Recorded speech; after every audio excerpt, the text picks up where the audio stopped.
আপনি কি জানেন মৃত ব্যক্তিরা কখন বুঝতে পারে যে তারা মারা গেছে? মৃত ব্যক্তিরা প্রথমে বুঝতে পারে না যে সে মারা গেছে।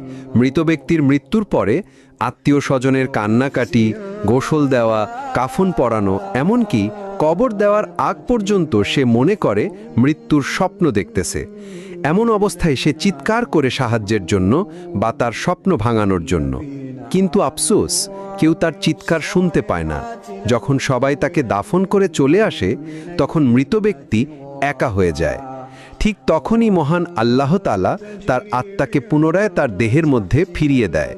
প্রথমে মৃত ব্যক্তি এটি ভেবে নেয় যে হয়তো তার খারাপ স্বপ্ন শেষ হয়ে গেছে এবং সে ঘুম থেকে জেগে উঠেছে। তাই সে আল্লাহর কাছে কৃতজ্ঞতা প্রকাশ করে। এরপর সে তার শরীর স্পর্শ করতে থাকে, যা কিনা সবেমাত্র দাফন করা হয়েছে। তখন সে বলতে থাকে, আমার শার্ট কোথায়, আমার প্যান্ট কোথায়,